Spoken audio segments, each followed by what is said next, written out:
Prime time news വിശദമായ റിപ്പോർട്ടുകളിലേക്ക് കടക്കുകയാണ്. T P Chandrasekharan വധക്കേസിൽ ഒത്തുതീർപ്പിന് വേണ്ടിയാണോ CPIM സോളാർ സമരം അവസാനിപ്പിച്ചതെന്ന് സംശയിക്കുന്നതായി കെ രമ MLA.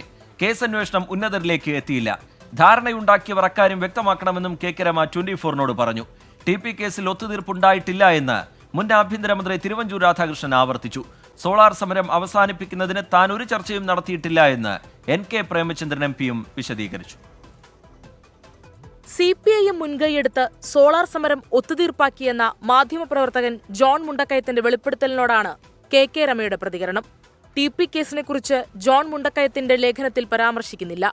എന്നാൽ ടി പി ചന്ദ്രശേഖരൻ വധക്കേസിൽ അന്വേഷണം ഉന്നതരിലേക്ക് എത്താതിരിക്കാൻ CPIM അന്നത്തെ UDF സർക്കാരുമായി ഒത്തുതീർപ്പുണ്ടാക്കിയെന്ന സംശയം ആദ്യം മുതലേ ഉണ്ടായിരുന്നെന്ന് കെ രമ MLA. എന്തോ ചില അന്തർധാരകൾ ഉണ്ടായിട്ടുണ്ട് എന്ന കാര്യത്തിൽ എനിക്ക് സംശയമുണ്ട്. അത് ഞാനും അന്നേ പറഞ്ഞതാണ്. അത് എന്താണ് എന്നത് വെളിപ്പെടുത്താനോ തെളിയിക്കാനോ നമ്മളെ കയ്യിൽ ഒരു ഡാറ്റയുമില്ല. പക്ഷേ അങ്ങനെ പൊടുന്നനെ ഒരു സമരം ഒത്തുതീർപ്പാകണമെങ്കിൽ അതിനകത്ത് മറ്റ് വല്ലതും ഉണ്ടായിരുന്നോ എന്നുള്ള സംശയം സ്വാഭാവികമാണ്. ആ സംശയം ഉണ്ട്. ടി പി ചന്ദ്രശേഖരൻ വധക്കേസിൽ ഒത്തുതീർപ്പുണ്ടായിട്ടില്ലെന്നും സമരം അവസാനിപ്പിച്ചതിനെക്കുറിച്ച് വിശദീകരിക്കേണ്ടത് CPIM ആണെന്നുമാണ് അന്നത്തെ ആഭ്യന്തരമന്ത്രി തിരുവഞ്ചൂർ രാധാകൃഷ്ണന്റെ നിലപാട്. സ്വാഭാവികമായിട്ടും CPM അത് വിശദീകരിക്കേണ്ടി വരുമല്ലോ.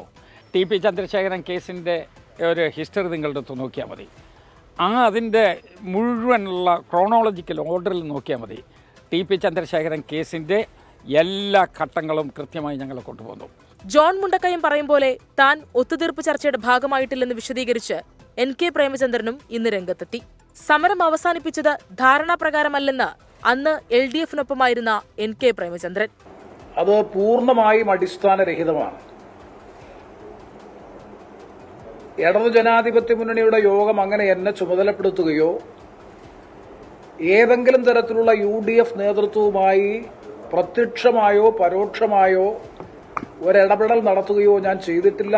ഒട്ടും ന്യായമില്ലാത്ത സമരം നടത്തിയതിന് CPIM മാപ്പ് പറയണമെന്ന് ചാണ്ടി ഉമ്മൻ ആവശ്യപ്പെട്ടു. സമരം അവസാനിപ്പിക്കാൻ അന്നത്തെ സർക്കാർ ശ്രമിച്ചിട്ടുണ്ടെങ്കിൽ അത് ക്രമസമാധാനം മുൻനിർത്തിയായിരിക്കുമെന്ന് ന്യായീകരണം. അതേക്കുറിച്ച് ഞാനങ്ങനെ കമന്റ് പറയാം അദ്ദേഹത്തിന് അറിവുണ്ടോ ഇല്ലയോ എന്നുള്ളത്. ഞാൻ അതിന് പ്രിവിയല്ല, ഞാനതിന് സാക്ഷിയുമല്ല. അപ്പോൾ അങ്ങനൊരു ചർച്ച നടന്നിട്ടുണ്ടെങ്കിൽ തന്നെ അതൊരു തെറ്റ് ഞാൻ കാണുന്നില്ല. കാരണം ജനങ്ങളുടെ സംരക്ഷണമാണ് ഗവൺമെന്റിന്റെ ഉത്തരവാദിത്തം. വിവാദത്തിൽ CPIM സംസ്ഥാന സെക്രട്ടറിയോ LDF കൺവീനറോ മറ്റു മുതിർന്ന നേതാക്കളോ പ്രതികരിച്ചിട്ടില്ല. ടി പി ചന്ദ്രശേഖരൻ കേസിൽ കെ രമ തന്നെ സംശയം ഉന്നയിച്ചതോടെ UDF-ഉം പ്രതിരോധത്തിലായി. 24 തിരുവനന്തപുരം. പറഞ്ഞതിലും നേരത്തെ വിദേശയാത്ര മതിയാക്കി മുഖ്യമന്ത്രി പിണറായി വിജയൻ തിരിച്ചെത്തി. അതീവ രഹസ്യമായായിരുന്നു മടങ്ങിവരവ്. സോളാറിൽ ഉൾപ്പെടെ പുതിയ വിവാദങ്ങൾക്കിടയിലേക്കാണ് മുഖ്യമന്ത്രി വിമാനമിറങ്ങിയത്. പോയതിലും വന്നതിലുമെല്ലാം സസ്പെൻസ്. ഇന്തോനേഷ്യ, സിംഗപ്പൂർ, ദുബായ് എന്നിവിടങ്ങളാണ് മുഖ്യമന്ത്രി സന്ദർശിച്ചത്. തിങ്കളാഴ്ച മടങ്ങിയെത്തുമെന്നാണ് നേരത്തെ മന്ത്രിസഭയെ ഉൾപ്പെടെ അറിയിച്ചിരുന്നത്. അവസാന നിമിഷം മാറ്റത്തിൽ ഇന്ന് പുലർച്ചെ 3:15 ദുബായിൽ നിന്ന് മുഖ്യമന്ത്രിയും ഭാര്യയും ചെറുമകനും തിരുവനന്തപുരം വിമാനത്താവളത്തിൽ പറന്നിറങ്ങി. തിരികെ എത്തിയ മുഖ്യമന്ത്രി കത്ത് ചോദ്യങ്ങളേറെ. മറ്റ് സംസ്ഥാനങ്ങളിലെ തെരഞ്ഞെടുപ്പ് പ്രചരണത്തിൽ പങ്കെടുക്കാതെ വിദേശയാത്ര നടത്തിയെന്ന വിമർശനം ഒരു വശത്ത്. ഡൽഹിയിലും ബംഗാളിലും ഇനിയുള്ള ദിവസങ്ങളിൽ തെരഞ്ഞെടുപ്പ് പ്രചരണത്തിന് പോകുമോ എന്നത് കാത്തിരിക്കണം. വിദേശയാത്ര രാജ്ഭവനെ പോലും അറിയിച്ചില്ല എന്നതിലും വിമർശനങ്ങൾ ഉയർന്നിരുന്നു. ഒഴിവു വരാൻ പോകുന്ന രാജ്യസഭാ സീറ്റിന് വേണ്ടി LDF-ൽ ഉയർന്നിട്ടുള്ള അവകാശവാദങ്ങളിൽ അന്തിമ തീരുമാനമെടുക്കുന്നതിന് മുഖ്യമന്ത്രിയുടെ നിലപാട് നിർണായകമാകും. സംസ്ഥാനത്തെ വർദ്ധിച്ചു വരുന്ന ഗുണ്ടാ ആക്രമണങ്ങളിൽ ആഭ്യന്തരമന്ത്രി കൂടിയായ മുഖ്യമന്ത്രി മറുപടി പറയേണ്ടി വരും. ഇന്നലെ പുറത്തുവന്ന സോളാർ ഒത്തുതീർപ്പ് വെളിപ്പെടുത്തലിൽ മുഖ്യമന്ത്രിയും പാർട്ടിയും പ്രതിരോധത്തിലാണ്. എത്ര ശ്രമിച്ചാലും ഒഴിഞ്ഞുമാറാൻ കഴിയാത്ത ചോദ്യമായി അതങ്ങനെ നിൽക്കും. മാസപ്പടി വിവാദത്തിൽ വിജിലൻസ് കോടതിയിൽ നിന്ന് അനുകൂല വിധി ലഭിച്ചത് ആശ്വാസമാണ്. ഇക്കാര്യത്തിലെ മുഖ്യമന്ത്രിയുടെ പ്രതികരണവും കൗതുകത്തോടെ രാഷ്ട്രീയ കേരളം കാത്തിരിക്കുന്നുണ്ട്. സ്വകാര്യ സന്ദർശനം എന്നാണ് വ്യക്തമാക്കിയിരിക്കുന്നതെങ്കിലും ഏതെങ്കിലും തരത്തിലുള്ള ഔദ്യോഗിക സ്വഭാവം യാത്രയ്ക്കുണ്ടായിരുന്നോ എന്നതും ഇനി അറിയണം. എല്ലാം വിശദീകരിക്കുന്ന ഒരു വാർത്താ സമ്മേളനത്തിന് കാത്തിരിക്കാം. 24 തിരുവനന്തപുരം. സംസ്ഥാനത്ത് അതിതീവ്ര മഴയ്ക്ക് സാധ്യത. പത്തനംതിട്ട, കോട്ടയം, ഇടുക്കി ജില്ലകളിൽ നാളെയും മറ്റന്നാളും റെഡ് അലർട്ട് പ്രഖ്യാപിച്ചു. മലയോര മേഖലയിൽ ജില്ലാ ഭരണകൂടങ്ങൾ രാത്രി യാത്രയ്ക്കടക്കം നിയന്ത്രണം ഏർപ്പെടുത്തിയിട്ടുണ്ട്. അടിയന്തര സാഹചര്യം നേരിടാൻ സർക്കാർ സംവിധാനങ്ങൾ തയ്യാറെടുക്കണമെന്ന് ദുരന്ത നിവാരണ അതോറിറ്റി നിർദ്ദേശം നൽകി. കാലവർഷം നാളെ ആൻഡമാനിലും 31-ാം തീയതി കേരളത്തിലും എത്തുമെന്നാണ് കേന്ദ്ര കാലാവസ്ഥാ വകുപ്പിന്റെ പ്രവചനം. അതിനു മുമ്പേ സംസ്ഥാനത്ത് മഴ കനക്കുമെന്നാണ് മുന്നറിയിപ്പ്. ബുധനാഴ്ച വരെ അതിതീവ്ര മഴയ്ക്കാണ് സാധ്യത. കണ്ണൂർ, കാസർഗോഡ് ഒഴികെയുള്ള 12 ജില്ലകളിൽ അടുത്ത 3 ദിവസവും മഴ മുന്നറിയിപ്പുണ്ട്. പത്തനംതിട്ട, കോട്ടയം, ഇടുക്കി ജില്ലകളിൽ നാളെയും മറ്റന്നാളും റെഡ് അലേർട്ടും, തിരുവനന്തപുരം, കൊല്ലം, ആലപ്പുഴ, എറണാകുളം ജില്ലകളിൽ ഓറഞ്ച് അലേർട്ടും പ്രഖ്യാപിച്ചു. മഴയ്ക്കൊപ്പം ഇടിമിന്നലിനും കാറ്റിനും സാധ്യതയുള്ളതിനാൽ പൊതുജനങ്ങൾ ജാഗ്രത പാലിക്കണം. ദുരന്ത സാധ്യതയുള്ള മേഖലകളിൽ നിന്ന് ആവശ്യമെങ്കിൽ മാറി താമസിക്കണം. പത്തനംതിട്ട ജില്ലയുടെ മലയോര മേഖലയിൽ നാളെ മുതൽ 23 വരെ രാത്രിയാത്രയ്ക്ക് നിരോധനം ഏർപ്പെടുത്തി. ശബരിമല യാത്രയ്ക്ക് തൽക്കാലം വിലക്കില്ല. തിരുവനന്തപുരം ജില്ലയിലെ മലയോര, കായലോര മേഖലകളിലേക്ക് അത്യാവശ്യമില്ലാത്ത യാത്രകൾ ഒഴിവാക്കണമെന്ന് ജില്ലാ ഭരണകൂടം നിർദ്ദേശിച്ചു. റെഡ് അലേർട്ടുള്ള ജില്ലകളിൽ ക്വാറികളുടെ പ്രവർത്തനത്തിനും ഖനനത്തിനും നിയന്ത്രണമുണ്ട്. ഇടുക്കി, നെടുങ്കണ്ടം, ഉടുമ്പൻചോല, ശാന്തൻപാറ, തൊടുപുഴ എന്നിവിടങ്ങളിലും കോഴിക്കോട്, കോട്ടയം, മലപ്പുറം ജില്ലകളിലും മഴ ശക്തമാണ്. പത്തനംതിട്ട, റാന്നി, പെരുന്നാട്, മാടമൺ വള്ളക്കടവിന് സമീപം തമിഴ്നാട് സ്വദേശികളായ ശബരിമല തീർത്ഥാടകരുടെ വാഹനത്തിനു മുകളിൽ മരമൊടിഞ്ഞു വീണു. ബസ് ഡ്രൈവർക്ക് നിസ്സാര പരിക്കേറ്റു. ശക്തമായ കാറ്റിനും മോശം കാലാവസ്ഥയ്ക്കും സാധ്യതയുള്ളതിനാൽ ഇനിയൊരു അറിയിപ്പുണ്ടാകുന്നതുവരെ കേരള തീരത്തു നിന്ന് കടലിൽ പോകുന്നതിന് വിലക്കേർപ്പെടുത്തി. കേരള, തെക്കൻ തമിഴ്നാട് തീരങ്ങളിൽ ഉയർന്ന തിരമാലയ്ക്കും കടലാക്രമണത്തിനും സാധ്യതയുണ്ട്. വിവിധ ബ്യൂറോകൾക്കൊപ്പം 24 തിരുവനന്തപുരം.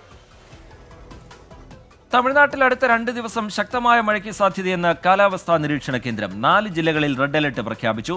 വിനോദസഞ്ചാര കേന്ദ്രങ്ങളിൽ ജാഗ്രതാ നിർദ്ദേശവും നൽകി. മണ്ണിടിച്ചിലിനെ തുടർന്ന് ഊട്ടിയിൽ പൈതൃക തീവണ്ടി സർവീസ് നിർത്തിവെച്ചു.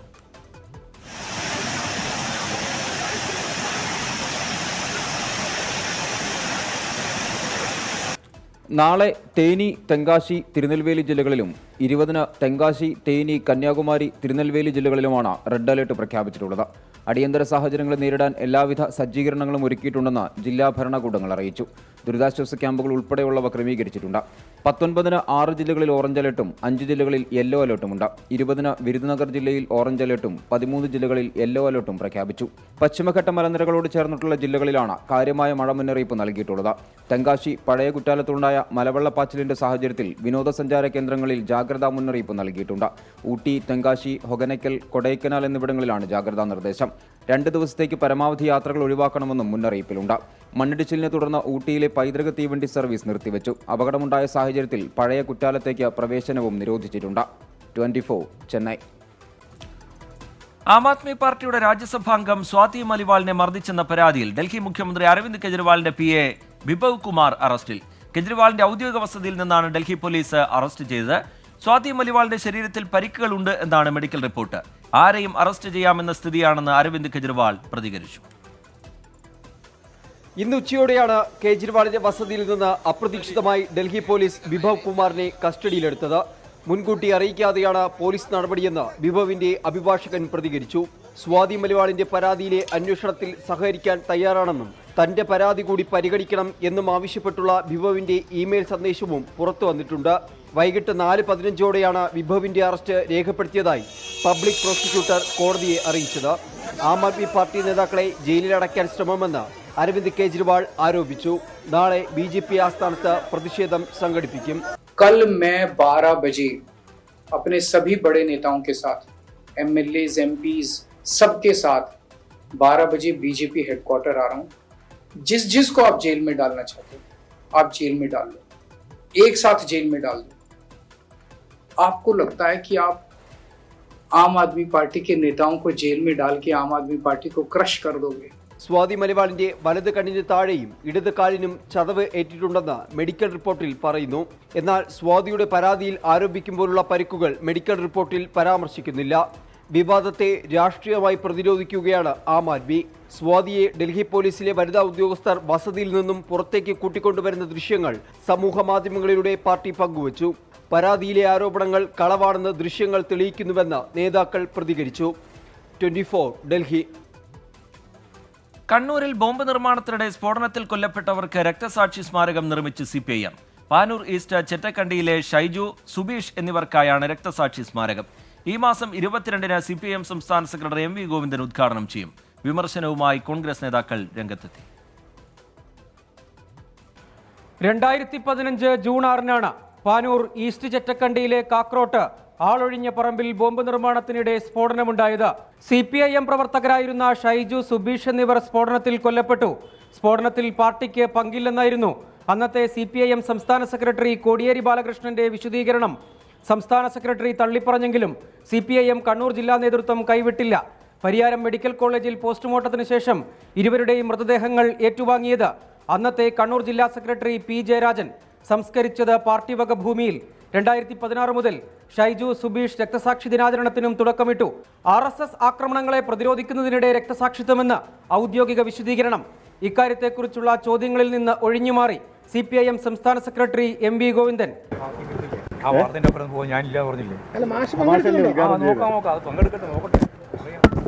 ഭീകരപ്രവർത്തനത്തെ CPIM താലോലിക്കുന്നുവെന്ന് KPCC അധ്യക്ഷൻ K സുധാകരൻ കുറ്റപ്പെടുത്തി. 24 കണ്ണൂർ. കോഴിക്കോട് പന്തീരാങ്കാവ് ഗാർഹിക പീഡന കേസിൽ പ്രതി രാഹുൽ P ഗോപാലിന്റെ മാതാവും സഹോദരിയും മുൻകൂർ ജാമ്യത്തിന് കോടതിയെ സമീപിച്ചു. പോലീസ് 2 തവണ ചോദ്യം ചെയ്യലിന് വിളിപ്പിച്ചിട്ടും ഇരുവരും ഹാജരായില്ല. ഇതിന് പിന്നാലെയാണ് ജാമ്യം തേടിയത്. വിദേശത്തേക്ക് കടന്ന രാഹുലിനെ നാട്ടിലെത്തിക്കാനുള്ള ശ്രമം പോലീസ് തുടരുകയാണ്. പന്തീരങ്കാവ് ഗാർഹിക പീഡന കേസിലെ 2-3 പ്രതികളാണ് മാതാവും സഹോദരിയും. 2 തവണ നോട്ടീസ് നൽകിയിട്ടും ഇവർ ചോദ്യം ചെയ്യലിന് ഹാജരായിരുന്നില്ല. ആരോഗ്യ പ്രശ്നങ്ങളുണ്ടെന്നാണ് വിശദീകരണം. വീണ്ടും നോട്ടീസ് നൽകാൻ അന്വേഷണ സംഘം തയ്യാറെടുക്കുന്നതിനിടെയാണ് ഇരുവരും കോഴിക്കോട് ജില്ലാ കോടതിയിൽ മുൻകൂർ ജാമ്യാപേക്ഷ സമർപ്പിച്ചത്. ഹർജി കോടതി തിങ്കളാഴ്ച പരിഗണിക്കും. അതേസമയം രാഹുൽ P ഗോപാലിനെ നാട്ടിലെത്തിക്കാനുള്ള ശ്രമം പോലീസ് തുടരുകയാണ്. ബ്ലൂ കോർണർ നോട്ടീസിന്റെ ഭാഗമായി പ്രതിയുടെ ജർമ്മനിയിലെ വിവരങ്ങൾ ഇന്റർപോൾ ശേഖരിച്ച് CBIക്ക് കൈമാറും. തുടർന്ന് റെഡ് കോർണർ നോട്ടീസ് പുറത്തിറക്കും. വനിതാ കമ്മീഷൻ അധ്യക്ഷ P സതീദേവി പരാതിക്കാരിയെ സന്ദർശിച്ചു. പ്രതിയുടെ ആരോപണങ്ങൾ ശരിയല്ലെന്നും യുവതിയെ മാനസികമായി തകർക്കാൻ അനുവദിക്കില്ലെന്നും സതീദേവി. ആ കേസ് ഏറ്റവും നല്ല രൂപത്തിൽ ഇനിയൊരു കുട്ടിക്കും നമ്മുടെ സമൂഹത്തിൽ ഇത്തരത്തിലുള്ള ഒരു പ്രയാസങ്ങൾ ഉണ്ടാവാതെ വിധത്തിൽ ഇത് സമൂഹം തന്നെ ഏറ്റവും ഗൗരവമേറിയിട്ടുള്ളൊരു വിഷയമായിട്ട് ഏറ്റെടുക്കാനും നമ്മുടെ പെൺകുട്ടികൾ ഇങ്ങനെ ഒരു പ്രശ്നമുണ്ടാകുന്ന സമയത്ത് ആകെ തകർന്നു പോവുകയല്ല വേണ്ടത്. രാഹുലിനെ രാജ്യം വിടാൻ സഹായിച്ച മാങ്കാവ് സ്വദേശി P രാജേഷിനെ നേരത്തെ അറസ്റ്റ് ചെയ്തെങ്കിലും കോടതി ഇന്നലെ ജാമ്യം അനുവദിച്ചിരുന്നു. 24 കോഴിക്കോട്. പ്രൈം ടൈം ന്യൂസിലേക്ക് വീണ്ടും. ലോക്സഭാ തെരഞ്ഞെടുപ്പിന്റെ 5ാം ഘട്ടത്തിനുള്ള പരസ്യ പ്രചാരണം അവസാനിച്ചു. 6 സംസ്ഥാനങ്ങളിലും 2 കേന്ദ്രഭരണ പ്രദേശത്തുമായി 49 സീറ്റുകളിലേക്കാണ് തിങ്കളാഴ്ച വോട്ടെടുപ്പ് നടക്കുക. അമേഠി റായ്ബറേലി മണ്ഡലങ്ങളാണ് 5ാം ഘട്ടത്തിലെ ശ്രദ്ധാകേന്ദ്രം. വിവരങ്ങളുമായി ബൽറാം നെടുങ്ങാടി ചേരുന്നുണ്ട് ഡൽഹിയിൽ നിന്ന്. ബൽറാം, ഇന്നും ആരോപണ പ്രത്യാരോപണങ്ങൾ തുടരുന്നു. നേതാക്കൾ വാശിയേറിയ പ്രചാരണം കണ്ടു. കോൺഗ്രസിനെ കടന്നാക്രമിക്കുന്നു ഹരിയാനയിൽ പ്രധാനമന്ത്രി. അതുപോലെ ഇന്ത്യ സഖ്യം അധികാരത്തിലെത്തും എന്ന ആത്മവിശ്വാസം മല്ലികാർജ്ജുൻ ഖർഗെ പ്രകടിപ്പിക്കുന്നു. 6 മാസത്തിനകം പാക് അധീന കശ്മീർ ഇന്ത്യയുടെ ഭാഗമാകുമെന്ന് യോഗി ആദിത്യനാഥ് പറയുന്നത് കാണുന്നു. അങ്ങനെ ഈ പരസ്യപ്രചാരണത്തിന്റെ അവസാന ദിനത്തിൽ പ്രചാരണം അതിൻ്റെ എല്ലാ അർത്ഥത്തിലും അതിൻ്റെ പൂർണ്ണമായും വാശിയേറിയ പ്രചാരണം തന്നെ നടക്കുന്നു. ഇന്നത്തെ കാഴ്ചകൾ എങ്ങനെയായിരുന്നു ബൽറാം?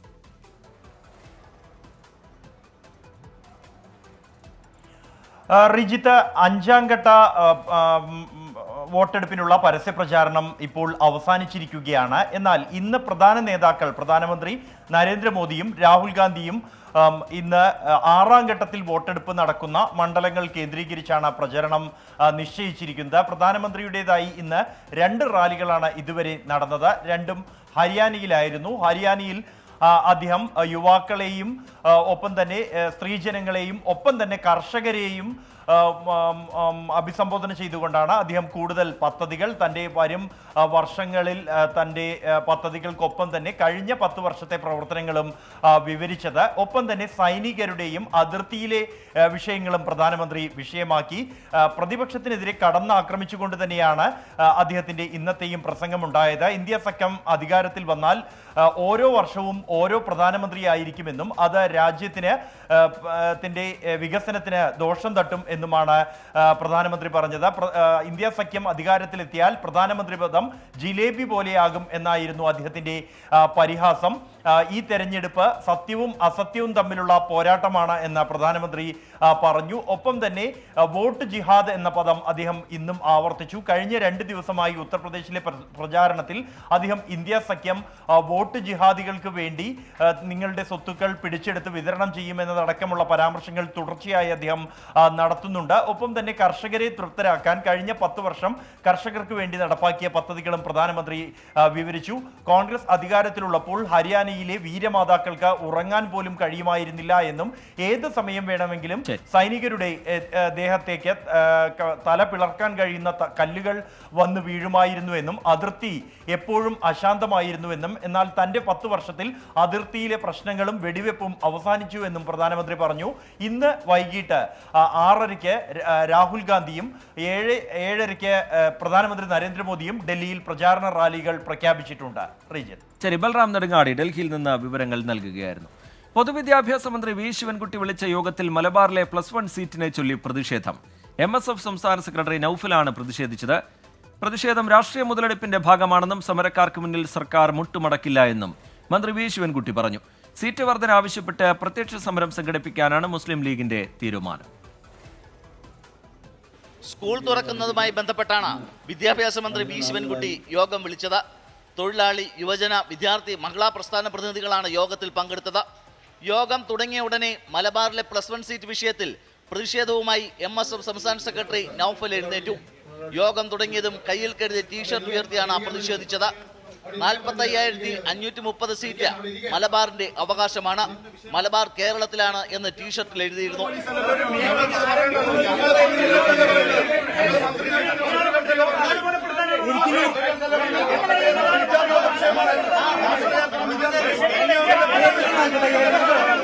തുടർന്ന് നൌഫലിനെ യോഗത്തിൽ നിന്നും പുറത്താക്കി. യോഗ ഹാളിന് പുറത്ത് കുത്തിയിരുന്ന് പ്രതിഷേധിച്ച നൌഫലിനെ കന്റോൺമെന്റ് പോലീസ് എത്തി അറസ്റ്റ് ചെയ്ത് നീക്കി. എല്ലാ വർഷവും ഉണ്ടാകുന്ന സമരം വീണ്ടും ഉണ്ടാകുന്നുവെന്ന് മാത്രമേ ഉള്ളൂവെന്നും ഇതിനു മുന്നിൽ സർക്കാർ മുട്ടുമടക്കില്ലെന്നും മന്ത്രി വി ശിവൻകുട്ടി. മുഴുവൻ വിദ്യാർത്ഥികൾക്കും പ്രവേശനത്തിനുള്ള അവസരമൊരുക്കും. ഇത് രാഷ്ട്രീയ മുതലെടുപ്പ് നടത്താൻ വേണ്ടി പാടില്ല. SSLC പാസ്സായ +1 ചേരുന്നതിന് വേണ്ടി ആഗ്രഹമുള്ള താല്പര്യമുള്ള മുഴുവൻ വിദ്യാർത്ഥികൾക്കും കഴിഞ്ഞ വർഷത്തെ പോലെ തന്നെ ഈ വർഷവും അവർക്ക് പ്രവേശനത്തിനുള്ള അവസരം ഒരുക്കും ഗവൺമെൻറ്. +1 സീറ്റ് ഉറപ്പുവരുത്തുന്ന ഒരു ഗവൺമെൻറ് പറഞ്ഞാൽ അഡ്മിഷൻ നടപടികൾ പൂർത്തീകരിച്ച ശേഷം ഒരു പ്രതിഷേധം വെച്ചാൽ അത് മനസ്സിലാക്കാം. +1 സീറ്റ് പ്രതിസന്ധി പരിഹരിക്കാൻ സർക്കാർ ഇടപെടണമെന്ന മുസ്ലിം ലീഗ് സംസ്ഥാന ജനറൽ സെക്രട്ടറി PMA സലാം. അധിക ബാച്ചുകൾ അനുവദിക്കണമെന്നും സീറ്റ് കൂട്ടുന്നത് ഗുണം ചെയ്യില്ലെന്നും അദ്ദേഹം പറഞ്ഞു. ഇനിയും സീറ്റ് കൂട്ടുമ്പോൾ ഒരു ക്ലാസ്സിൽ എത്ര കുട്ടികളുണ്ടാവും? അധ്യാപകൻ പഠിപ്പിക്കാൻ കഴിയുമോ? കുട്ടികൾക്ക് ഏകാഗ്രത കിട്ടുമോ? പഠിക്കാൻ കഴിയുമോ? അപ്പോൾ ഫലത്തിൽ ഈ കുട്ടികളുടെ പഠനം മുടക്കുകയാണ് ഗവൺമെന്റ് ചെയ്യുന്നത്. പ്രവേശനം തുടങ്ങിയ ശേഷം ആവശ്യമെങ്കിൽ കൂടുതൽ സീറ്റുകൾ മലബാർ മേഖലയിൽ അനുവദിക്കാമെന്നാണ് സർക്കാർ നിലപാട്. 24 തിരുവനന്തപുരം. ജ്ഞാനായ യാക്കോബായ സഭയിലെ തർക്കം രൂക്ഷമാകുന്നു. പാത്രിയാർക്കീസ് ബാവയെ തള്ളി ജ്ഞാനായ അസോസിയേഷൻ രംഗത്തെത്തി. സമുദായ മെത്രാപ്പൊലീത്തയെ തെരഞ്ഞെടുത്തത് അസോസിയേഷനാണെന്നും അധികാരം സമുദായ മെത്രാപ്പൊലീത്തയ്ക്കാണെന്നും അസോസിയേഷൻ പറഞ്ഞു. പാത്രിയാർക്കീസിന്റെ നടപടികൾ അംഗീകരിക്കാനാവില്ല എന്നും ഇവർ വ്യക്തമാക്കി. നാളെ വിശ്വാസികളുടെ സംഗമവും വിളിച്ചു ചേർക്കും. പ്രൈം ടൈം ന്യൂസിലേക്ക് വീണ്ടും IPL-ൽ ഇന്ന് വെർച്വൽ നോക്കൌട്ട് പോരാട്ടം. പ്ലേ ഓഫിലെത്തുന്ന അവസാന ടീമാകാൻ ചെന്നൈ സൂപ്പർ കിങ്സും റോയൽ ചലഞ്ചേഴ്സ് ബംഗളൂരുവും തമ്മിൽ ഇന്ന് മരണക്കളിയാണ്. രാത്രി 7:30 ബംഗളൂരു ചിന്നസ്വാമി സ്റ്റേഡിയത്തിലാണ് മത്സരം. ബംഗളൂരുവിൽ നിന്ന് അരുൺ പൂപ്പറമ്പ് തയ്യാറാക്കിയ റിപ്പോർട്ട്.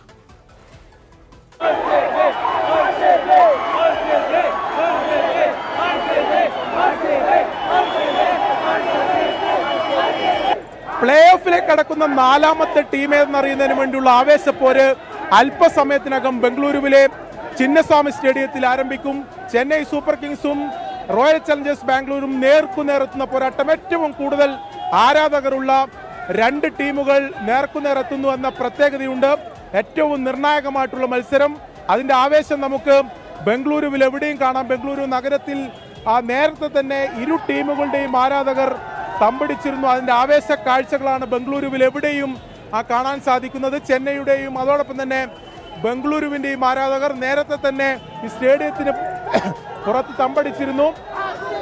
കാലാവസ്ഥ നിലവിൽ ബംഗളൂരുവിൽ അനുകൂലമാണ്.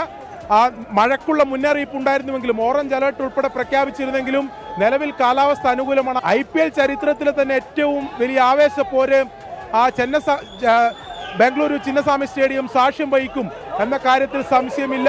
അതിന്റെ ആവേശമാണ് എവിടെയും നമുക്ക് കാണാൻ സാധിക്കുന്നത്. ആരാധകരെ കൊണ്ട് ബംഗളൂരു നിറഞ്ഞിരിക്കുന്നു.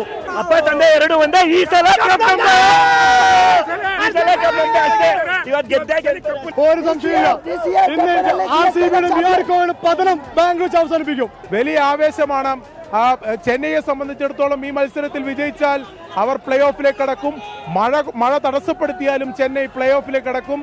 ബംഗളൂരുവിന് RCBയെ സംബന്ധിച്ചിടത്തോളം വലിയ മാർജിൻ വിജയം. ജയിച്ചാൽ മാത്രം ഒരു റൺ റേറ്റിലെ കളികൾ കൂടി അവർക്ക് ആശ്രയിക്കേണ്ടി വരും. എന്തായാലും വലിയ ആവേശപ്പോരിന്, ഞാൻ നേരത്തെ സൂചിപ്പിച്ച പോലെ തന്നെ കാലാവസ്ഥ കനിഞ്ഞാൽ വലിയ ആവേശപ്പോരിന് ബംഗളൂരുവിലെ ചിന്നസ്വാമി സ്റ്റേഡിയം സാക്ഷ്യം വഹിക്കും. ബംഗളൂരുവിൽ നിന്ന് സജിൽ ഗുരുവാരനൊപ്പം അരുൺ പൂപ്പറമ്പ, 24. എന്തായാലും ആവേശപ്പോരിനായി കാത്തിരിക്കാം. നോക്കാം ഇനി ഇപ്പോഴത്തെ കാലാവസ്ഥ.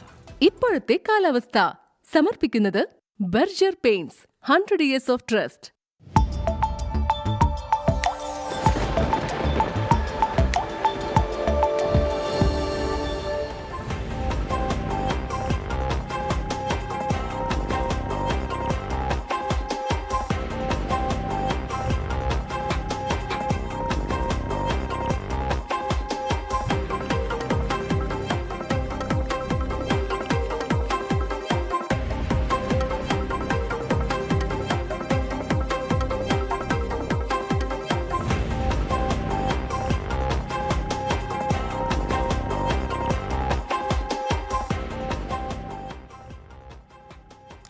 പ്രൈം ടൈം ന്യൂസ് പൂർത്തിയാവുകയാണ്. ഇനി ഇന്ന് സംഭവിച്ചത് കാണാം. പ്രേക്ഷകർക്കൊപ്പം അനുജ രാജേഷ് എത്തും. നമസ്കാരം.